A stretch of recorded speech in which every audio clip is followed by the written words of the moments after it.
Students, whatever homework is given to you, you have to submit it on the very next day between 8 am to 1 pm to the given WhatsApp number, and it is compulsory to submit your homework as your attendance will be marked on the basis of your submission. Building dams. Dams are built on river to hold back water for preventing floods, providing water for irrigation, generating electricity, and storing water for future. Dams provide solution to both drought and floods.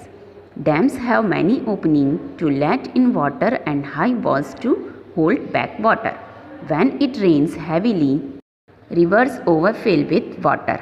The excess water enters the dams, preventing the floods. When needed, gates of the dams are open to let water out. तो जो reverse हैं उसमें dam build किए जाते हैं, dam बनाए जाते हैं। क्यों? क्योंकि फ्लड से प्रिवेंट हो सके, क्योंकि जो डैम है वह वाटर को होल्ड करके रखता है और इरिगेशन मेथड में हम वो वाटर को प्रोवाइड कर सकते हैं, इलेक्ट्रिसिटी जनरेट कर सकते हैं और फ्यूचर के लिए हम वाटर भी स्टोर कर सकते हैं। डैम क्या करता है? जो ड्रॉट है या फ्लड है उससे हमें प्रोटेक्ट रखता है। डैम में क्या होता है कि हाई वॉल्स बना दी जाती है और ओपनिंग बना दिए जाते हैं। अगर ज़्यादा बारिश हो जाती है, हैवी बारिश हो जाती है, रिवर ओवरफ्लो हो जाते हैं, तो हम उस गेट से, डैम के जो गेट होता है उसको ओपन करके वाटर को निकाल सकते हैं और फ्लड से प्रिवेंट हो सकते हैं।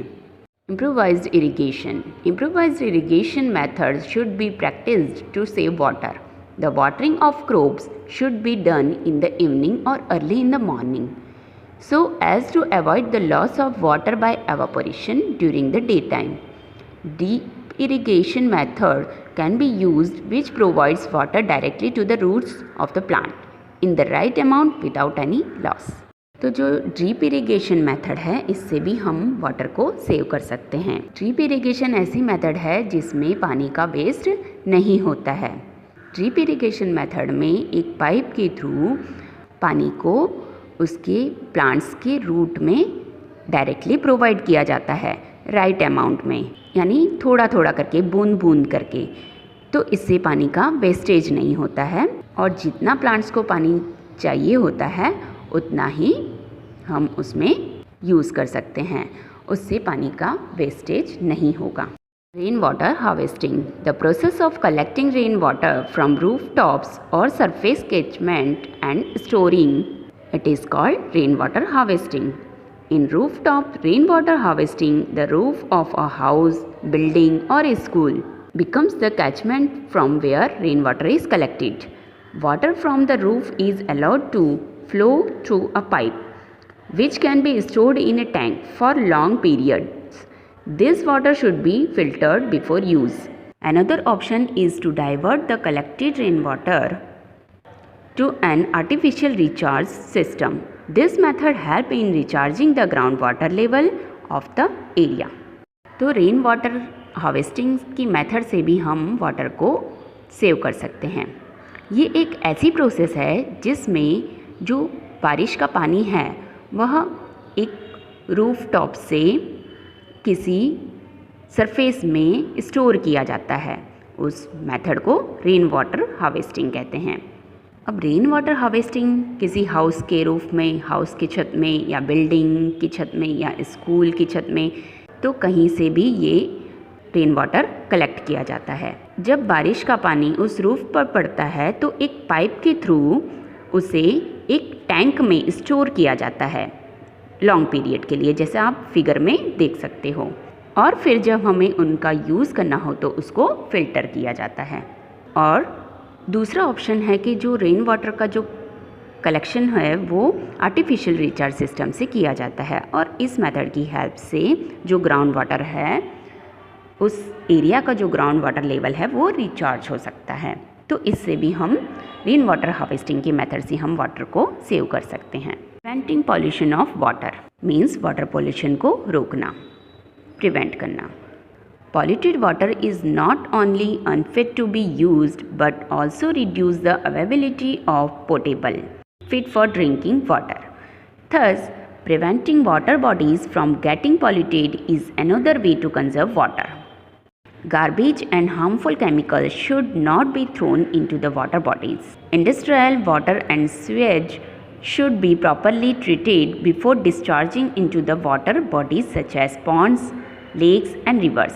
This practice prevent water bodies from getting polluted.